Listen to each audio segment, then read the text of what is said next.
সাঁঝবাতির অবস্থা দেখে বাড়ির সকলে খুবই চিন্তিত হয়ে যায়। মোহনা বলে, এভাবে কি করে হলো, কিভাবে কি ঘটলো, আমি তো কিছুই জানতে পারিনি।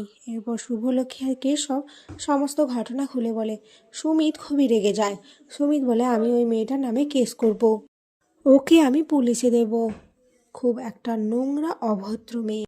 শুভলক্ষ্মী বলে, না না, পুলিশে কেস করতে হবে না, আমার মনে হয় ওর ঠিক হয়ে যাবে। আর যদি আমরা পুলিশে কেস করি তাহলে কিন্তু কলেজের ওপরে এফেক্ট পড়বে। কেশব বলে, হ্যাঁ, আর তাছাড়া আমি রয়েছি, আমি সাঁঝের সমস্ত কিছু কলেজের দেখভাল করব। আমি থাকতে আমার ভাই বোনেদের কেউ আর টিজ করতে পারবে না।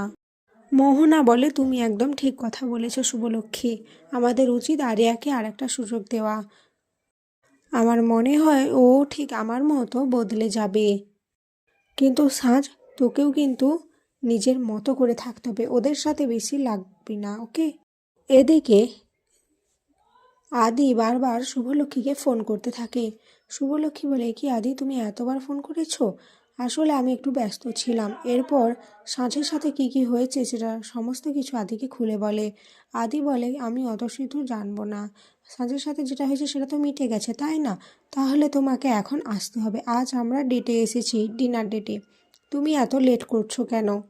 শুভলক্ষ্মী বলে, সে আজকে তার যেতে ইচ্ছা করছে না, তাই আজকে সে যাবে না। আদি বলে, সে পুরো রেস্টুরেন্ট বুক করে রেখেছে, যদি শুভলক্ষ্মী না আসে তাহলে আদিও ফিরবে না, আদি ওখানেই থাকবে আজ সারা রাত। এরপর শুভলক্ষ্মীও রাজি হয়ে যায়।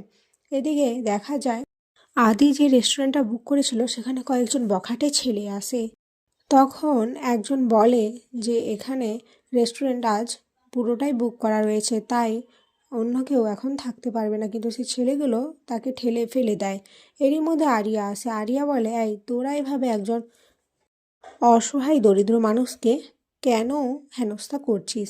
উনি যখন বলছেন যে এখানে একজন বুক করে রেখেছে, তাহলে তোরা কেন এইভাবে ওনাকে জ্বালাতন করছিস? তখনই ছেলেগুলোর মধ্যে একজন বলে, তুই কে আমাদের বলার? আরিয়া বলে, আমি কে সেটা তো এখনই জানবি, আমার বাবাকে তোরা জানিস, আমার বাবা কোথায় থাকে জানিস? ছেলেগুলোর মধ্যে একজন বলে, কে তোর বাবা, আমরা ওটা জানতে চাই না, কিন্তু তুইও আমাদের টাকার গরম দেখাচ্ছিস, তোকে এখনই আমরা শেষ করে দেব।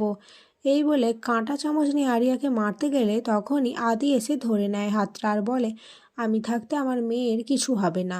তখন লোকগুলো বলে, এই তুই বারবার এখানে আসছিস কেন, আমাদের মধ্যে ঝামেলা, কেন বারবার এভাবে বাঁধা দিচ্ছিস? তখনই আদি বলে, আমি থাকতে আমার মেয়ের কিছুই হবে না, আমি কিছু হতে দেব না। এরপর আদির ওপর লোকগুলো অ্যাটাক করে, কিন্তু আরিয়াও একইভাবে আদির মতো ছেলেগুলোকে মারতে থাকে। এরপর ছেলেগুলো ওখান থেকে চলে যায়। এরই মধ্যে শুভলক্ষ্মী ওখানে চলে আসে। শুভলক্ষ্মী বলে, কার হয়ে তুমি এত মারপিট করলে আদি? এরপর আরিয়াকে দেখে শুভলক্ষ্মী অবাক হয়ে যায়। আদি বলে, তোমরা কি একে অপরকে চেনো নাকি? শুভলক্ষ্মী বলে, হ্যাঁ চিনি। আগামী পর্বে দেখা যায় ছেলেগুলো আরও দলবল নিয়ে চলে আসে, কিন্তু শুভলক্ষ্মী আর আরিয়া দুজন মিলে ছেলেগুলোকে মারতে থাকে। আদি দূর থেকে দাঁড়িয়ে দেখে, ভাবে কিভাবে এত মিল থাকে দুজনের মধ্যে। আরিয়া আর শুভলক্ষ্মীকে দেখে মনে হচ্ছিল তারা মা মেয়ে, আর আদির মনে একটু সন্দেহ জাগে। এখানেই আজকের পর্ব শেষ হয়ে যায়।